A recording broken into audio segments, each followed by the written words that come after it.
오늘 성령 하나님께서 우리 가운데 함께 계시는 줄로 믿습니다. 오늘 부활주일을 맞이해서 오늘도 부활을 믿는 모든 이들 가정 위에 부활의 생명의 역사가 충만하게 일어나기를 간절히 바랍니다. 오늘 예수님이 부활에 대한 많은 사람들의 질문이 아마 이런 걸 거예요. 죽었는데 어떻게 살아나? 죽었으면 끝이 아닌가? 그게 가능해?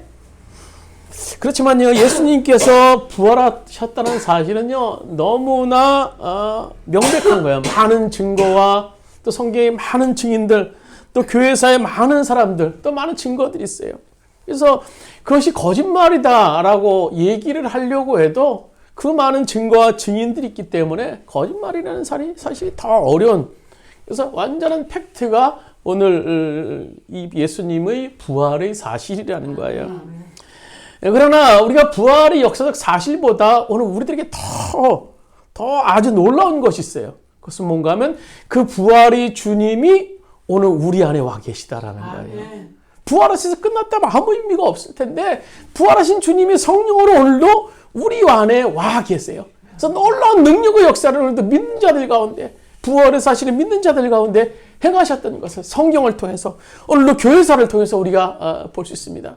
특별히 18세기에 나타났던 그런 요한 웨슬리 목사님의 그런 부활의 역사는요, 오늘도 많은 사람들에게 이제 귀감이 되는데요. 웨슬리 목사님은 감리교회 창시자셨어요. 그래서 미국에서 그분이 이제 선교사로 젊은 시절 파송을 받게 됐습니다.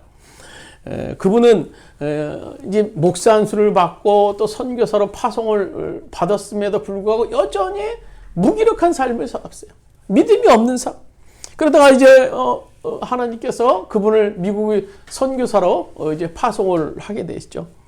그래서 무기력한 모습으로 이제 그 대서양을 가는 그 배에 올라탔어요.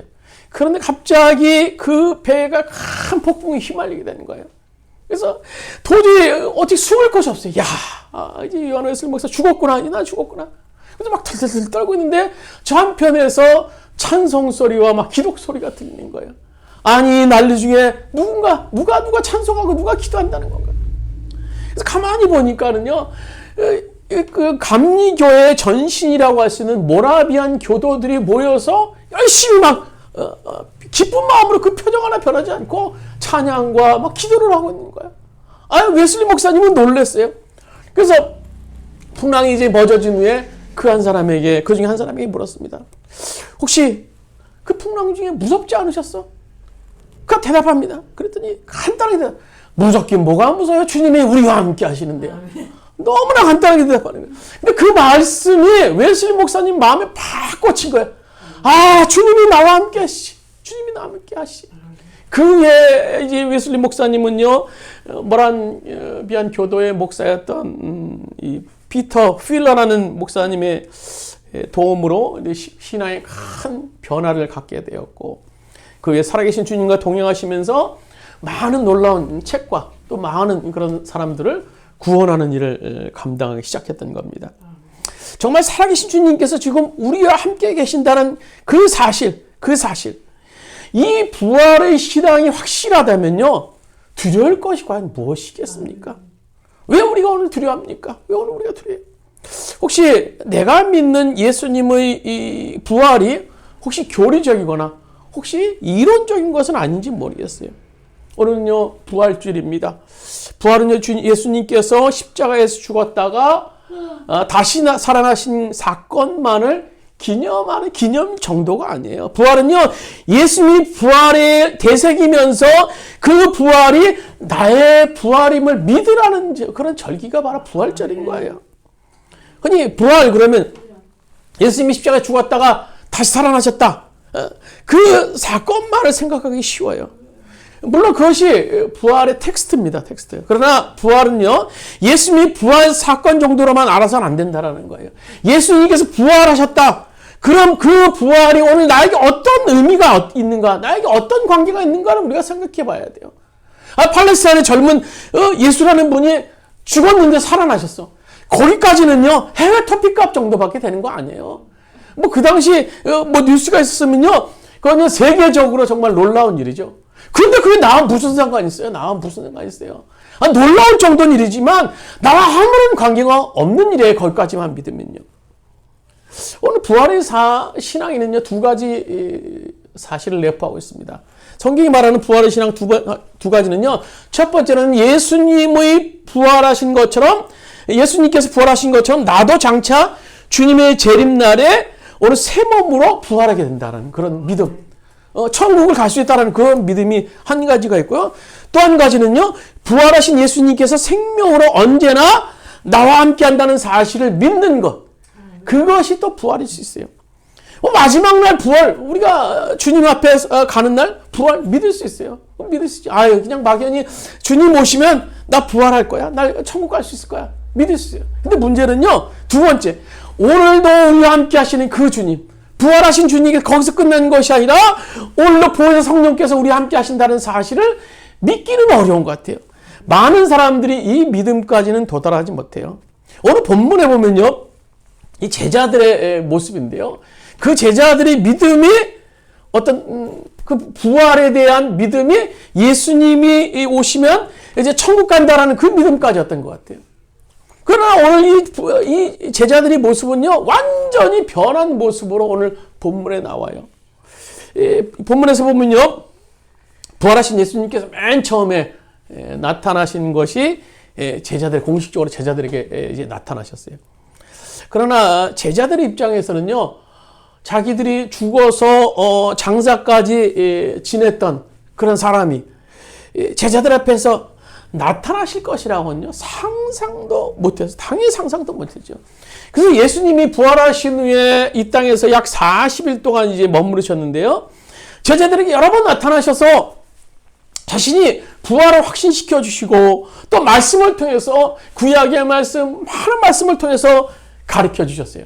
그래서 오늘 우리가 이거 보면 44절에서 47절에 보시면요, 예수님이 부활하신 것이 구약의 성경 그대로 이루어진 것임을 오늘 예수님께서 밝히고 계세요. 오늘 44절 보세요. 44절 40절 이렇게 기록되어 있죠.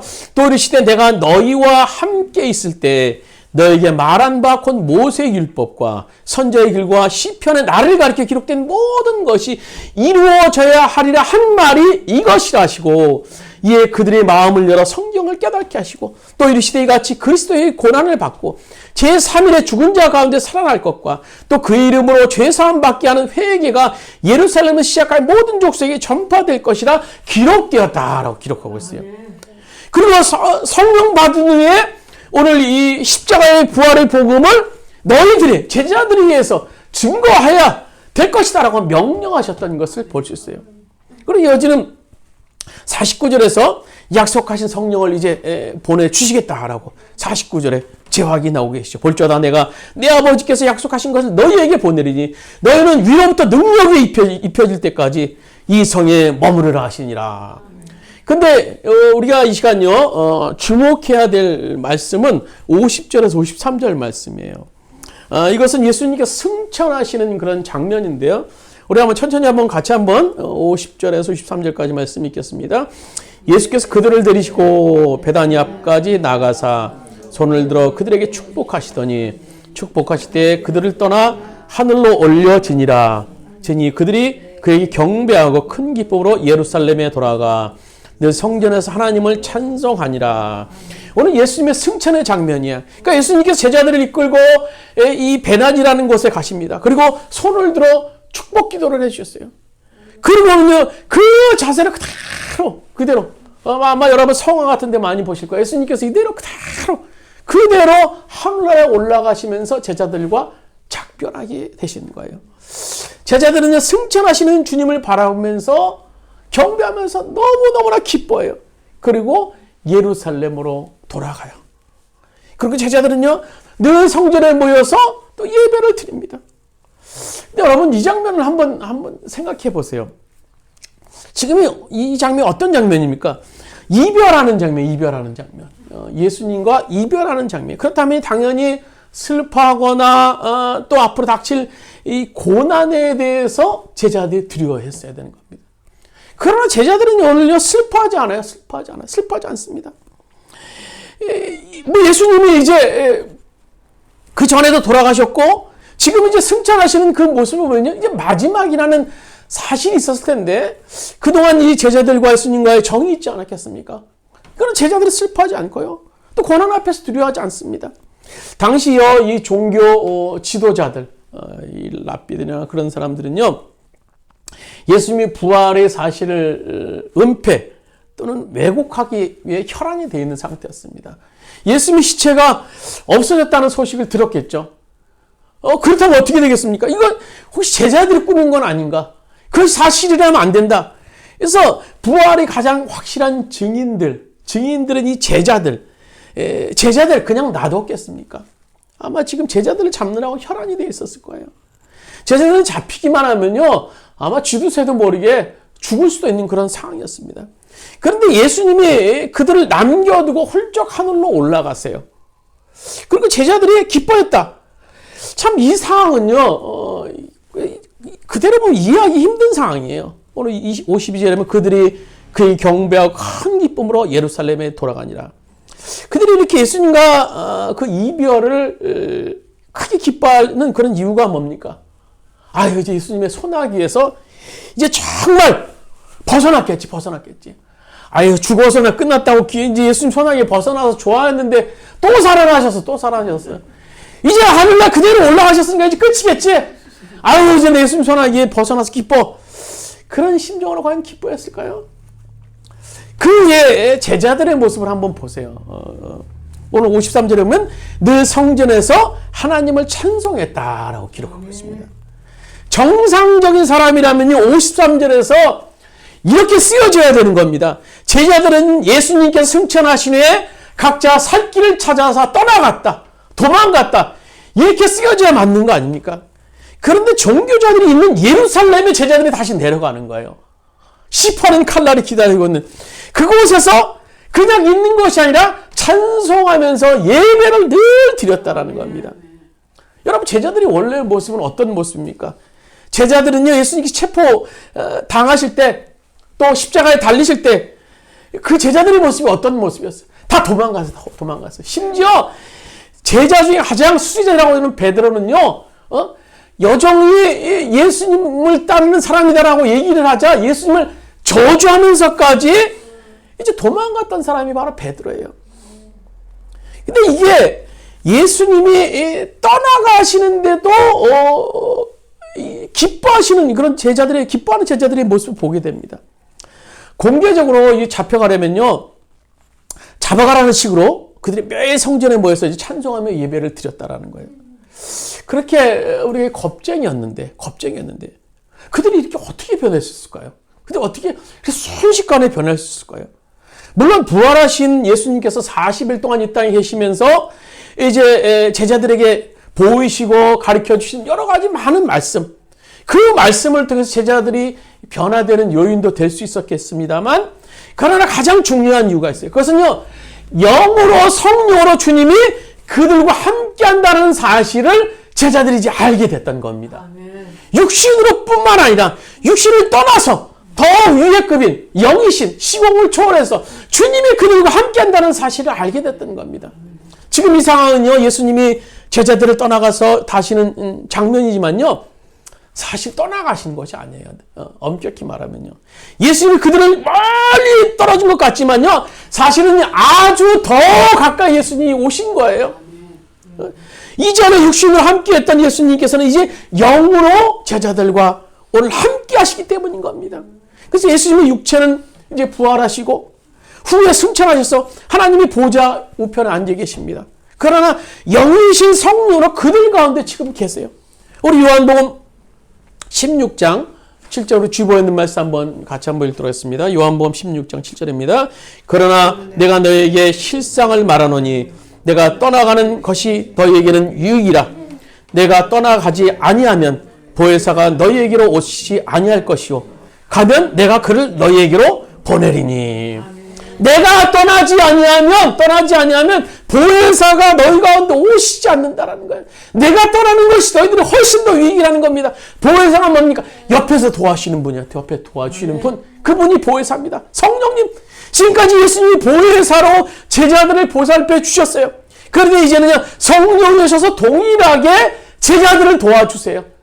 그런데 육신으로 도와주신 것이 아니라 영으로 그들 가운데 함께 하셔서 도와주신다라는 겁니다. 성령이 함께 하시면 확신하는 제자들에게 더 이상 핍박이나 죽음, 두려움, 그것이 겁낼 것이 될 수 있었겠습니까? 이제 성령께서 시공을 초월하셔서 그들과 함께 계시기 때문에 제자들에게 두려운 것이 없었어요. 이전에 제자들이 두려움의 원인이 무엇 때문이었습니까? 예수님의 존재의 부재, 제자들이 예수님과 육신적으로 함께 할 때 두려운 것이 없었어요. 얼마나 신났겠습니까? 막 예수님이 가는 곳마다 막 기적과 이적이 일어나고, 막 죽은 사람도 살아나고, 병든 자도 치유되고, 막 보리떡 5개, 물고기 2마리로 수천 명을 먹이고 남는 일들을 행할 때, 제자들이 얼마나 막 신났겠습니까? 예수님 옆에, 야, 이분이 나의 옆에 계시는구나. 든든했어요. 겁날 것도 없었어요. 누구의 칼이 와도 겁날 것도 없었어요. 그런데 어느 날, 그분이 잡혀가시는 거예요. 어느 날 그분이 십자가에서 죽으셨던 거예요. 그들 가운데 얼마나 두려움이 몰려쳤겠습니까? 이제 그분이 없어요. 그러니 세상에서 이런 겁쟁이들이 없었던 겁니다. 그분을 부인하기 급급했고, 그분을 저주하기 급급했고, 겁쟁이로서 막 숨어서 살았던 것이 제자들의 모습이었어요. 그러나 이제는요, 부활하신 예수님이 제자들과 함께 하시는데요. 어떻게 함께 하시죠? 늘 시공을 초월해서 영으로 함께 한다는 사실을 예수님의 말씀을 통해서 알게 되었고, 보았고, 그것이 믿어지는 거예요. 영이신 그분이 나와 함께 하시는구나. 육신으로 함께 하셨던 그분, 놀라운 이적과 기적을 행하셨던 그분, 죽은 자를 살리시고 오병이어 기적을 행하시고 각종 질병 걸리다 치유하셨던 그분이 이제 나와 함께 하시는구나. 누가 그것을 막을 수 있겠습니까? 이들의 과연 누가 막을 수 있겠습니까? 이들의 두려움에 과연 뭐가 있었겠습니까? 이제 이들은요, 예루살렘을 가는 거 두려워하지 않아요. 예루살렘을 넘어서 세계의 방방곡곡에 이제 복음을 들고 나갑니다. 그 복음이 전파돼서 우리까지 오게 된 거 아닙니까? 그리고 이 현장마다 함께 역사하시는 예수님을 경험할 수 있게 됐던 겁니다. 오늘 마태복음 28장 20절에 말합니다. 볼지어다 내가 세상 끝날까지 항상 너희와 함께 하시리라. 특히 마가복음 16장 19절 20절 보면요, 이런 사실을 예수님이 생생하게 기록하신 것을 볼 수 있어요. 우리 집에 있는 말씀 마가복음 16장 19절 20절 말씀 보셨습니다. 주 예수께서 말씀을 마치신 후에 하늘에 올라가사 하나님 우편에 앉으시니라. 제자들이 나가 두루 전파할세 주께서 함께 역사하사 그 따르는 표정으로 말씀을 확실히 증언하시니라. 하나님 보좌의 우편에 앉아 계신 주님, 또 예수님이 지상에서 제자들과 함께 역사하시는 그 주님, 이것은 성령을 통해서만 가능한 일입니다. 성령은 지금도 이 땅에서 우리 가운데 역사하시는 분이세요. 오늘 시장의 제자들 가운데 역사하시는 성령, 거기서 끝났겠습니까? 그 성령님은요, 계속 오순절 마가의 다락방의 역사하셨고 시작으로 끊임없이 우리 가운데 역사하세요. 그런데 오늘 우리는 어떻습니까? 날마다 부활의 생생한 체험을 우리가 하고 있습니까? 성령의 역사로 부활을 날마다 우리가 과연 경험하고 있습니까? 예수님께서 실제로 부활한 사건만 아는 정도라면요, 그것은 화석화된 신앙입니다. 중요한 것은 예수님이 부활의 사건이 오늘을 살고 있는 나에게 어떤 의미가 있느냐는 거예요. 어떤 의미가 있느냐. 오늘 성경에 나오는 우리가 두 가지 사건을 통해서 부활이 어떤 능력을 가지고 있는가를 우리가 볼 수 있는 사건이 있어요. 죽은 나사로의 현장에 나타나신 부활의 능력입니다. 죽은 나사로가 있는 현장에 나타나서 예수님께서 선언하시죠. 요한복음 11장 25절에 보시면 예수께서 이르시되 나는 부활이요 생명이니 나를 믿는 자는 죽어도 살겠고 라고 기록하고 계세요. 여기서 죽어도 살겠고가 원어에 보면요, 죽어도 살겠고가 아니라 죽어도 살고야. 죽어도 살고 나를 믿는 자는 죽어도 살고, 본래 의미는 미래 살겠고가 아니라 그 현장에, 나사로의 죽음의 현장에 살고라는 그런 의미를 가지고 있는 거예요. 한 나라 갈 때 다시 사는 것을 의미하는 것만이 아니에요. 이것은 지금 죽어있는 나사로에게 있어서 부활의 능력의 역사를 예수님께서 말씀하시는 거예요. 그러나 예수님을 따라다니면서 누구보다 열심히 예수님을 섬겼던, 또 예수님 말씀을 경청했던 마르다는 오빠의 죽음 앞에서 교리적인 교인이 되고 맙니다. 나사로가 다시 살리라 라는 그런 주님의 그런 말씀에 마르다가 뭐라고 말합니까? 이렇게 말하죠. 마지막 날 다시 살 줄은 나는 압니다. 마지막 날 다시 살 줄 알죠. 나는 부활이요 생명이 죽어 살겠고 말씀하시니까 마르다가 다시 살 줄은, 나 마지막 날 다시 살 줄은 알아요. 마르다는 지금이 자신에게 당한 그 현장에 그의 삶에 임할 부활의 능력을 오늘 믿지 못하고 있었던 겁니다. 이 마르다의 모습은요, 현재 죽어있는 듯한 우리들의 삶에, 오늘 삶의 현장에 생명으로 역사하실 주님을 신뢰하지 못하는 우리들의 모습과 동일할 수 있게 되는 겁니다. 또 하나의 부활의 사건이 있죠. 에레미야에 보시면요, 이스라엘의 그런 멸망을, 또 폐허가 되어서 죽어있는 것과 같은 그 도시 예루살렘을, 도성을 우리가 볼 수 있는데요.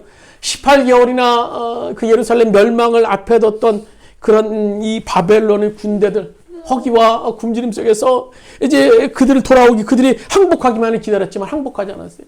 그래서 18개월을 기다리다가 그들이요, 전진을 이제 전진을 합니다. 그래서 예루살렘 토성을 무너뜨리고 그 예루살렘 하나에, 성 안에 집 하나도 없는, 남김없이 다 불살라지래요.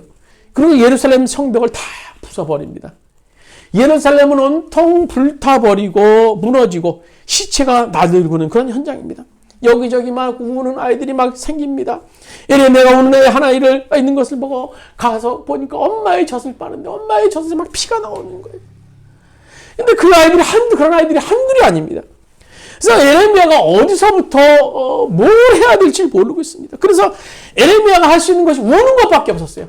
그래서 에레미야 애가 기록되어 있는 겁니다. 절망의 땅, 폐허의 땅, 죽음의 땅, 예루살렘을 바라보면서 에레미야가 막 울게 됐던 겁니다. 응? 에레미야가 그리고 속으로 얘기를 하죠. 순종만 했더라면 모든 것이 폐허가 되고 죽음의 땅이 되어버린 그 땅을 바라보면서 에레미야가 그날도 밤새 울면서 기도했어요. 울면서 기도하다가 또 잠들고, 울면서 기도하다가 또 잠들고.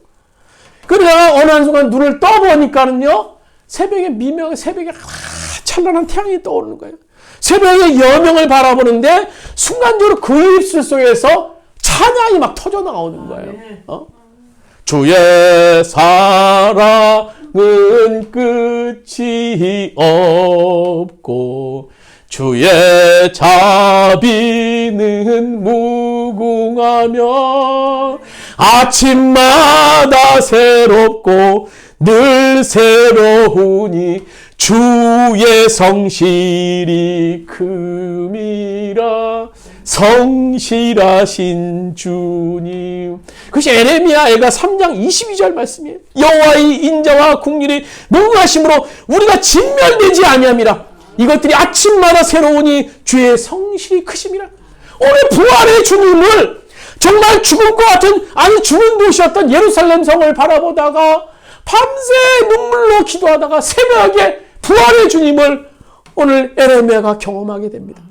죽어버린 절망의 땅에서 그가 부활의 주님을 경험하게 되고, 그 역사하셨던 부활의 주님께서는요, 에스겔에게 그대로 나타나십니다. 그래서 에스겔은요, 이제 바벨론의 포로로 잡혀갔던 선지자인데요, 그 절망에 빠져 있었던 그 에레미야가 있었던 그 현장 속에서 바벨론에 있었던 에스겔은요, 새로운 소망을 보게 됩니다. 주님께서 어떤 것을 보여줍니까? 마른 뼈가 살아나는, 살이 돋고 심줄이 돌아서 부활하는 그 놀라운 역사를, 오늘 그 소망을 오늘 에스겔 선지자가 바라보게 됩니다. 그러면서 동시에 생명을 보여주세요. 우리 에스겔 37장 5절에서 우리 6절 말씀, 조연의 말씀 같이 한번 들어가겠습니다. 주 여호와께서 이 뼈들에게 이같이 말씀하시기를 내가 생기를 너에게 들어가게 하리니 살아나리라. 너희 위에 힘줄이 두고 살이 입히고 가죽을 덮고 너희 속에 생기를 넣으리니 너희가 살아나리라. 또 내가 여호와인 줄 너희가 알리라 하셨다 하라. 오늘 많은 뼈들 가운데 심줄이 돋게 하고 생기를 불어넣고 살을 붙이는 그런 환상을 에스겔 선지자에게 하나님께서 보여주시는 거예요. 죽은 도시의 부활을 약속하신 하나님께서는요, 에스겔 선지자를 통해서 놀라운 일을 행하십니다. 에스겔 40장에서 44절에 보시면요, 예루살렘 성전의 재건의 계획을 주님께서 에스겔 선지자가 너무너무나 세밀하게 아주 자세히 보여주시는 것을 볼 수 있어요. 이제 예루살렘이 죽었다고 생각했는데, 도시가 끝났다고 생각했는데요, 이제 끝이라고 생각했는데, 한편으로 주님께서는요, 에스겔에게 놀라운 예루살렘의 부활을 보여주신 겁니다. 예루살렘 성전은요, 그들이 죄악으로 쓸어버리셨지만 또 다른 것을 또 다른 사람을 통해서 오늘도 부활을 준비하고 계시는 부활의 하나님이세요. 그 부활의 하나님은요, 지금도 우리가 살고 있는 이 땅에서 그대로 나타나십니다.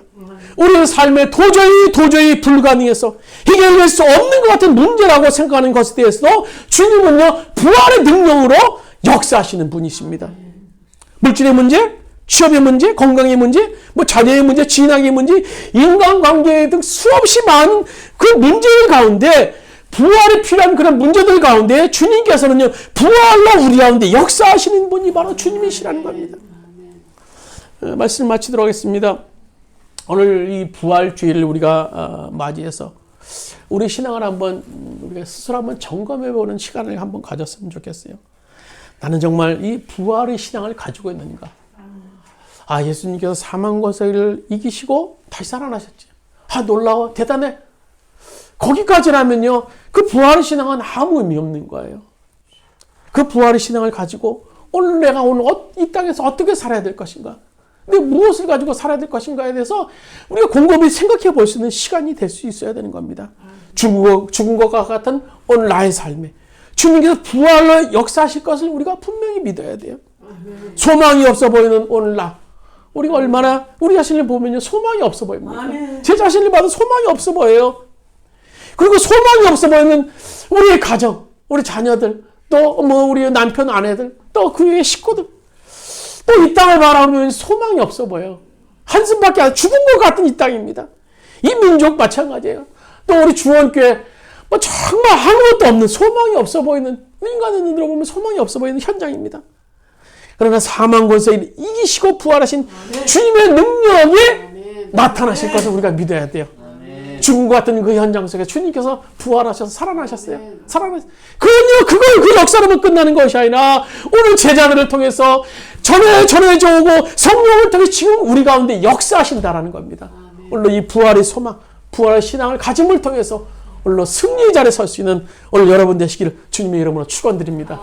잠시 기도드리시겠습니다. 주님, 부활의 사건, 그것은 2000년 전에 일어났던 그런 나와 아무런 관계없는 하나의 놀라운 사건 정도가 아니라 그것은 지금 우리 가운데 오신 성령의 역사로 인한 부활의 소망을 가질 수 있는 우리의 믿음의 근거가 되는 줄로 믿습니다.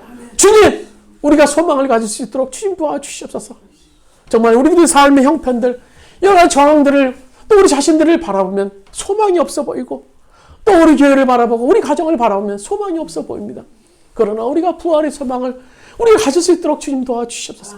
이 민족을 향해서, 오늘 우리 가정의 식구들을 향해서 부활의 소망을 가져서 오늘 부활의 주님으로 인해서 우리 참 기쁨과 참 오늘 소망을 가질 수 있는 우리 모든 주원의 성도들 될 수 있도록 주께서 인도하여 주시옵소서.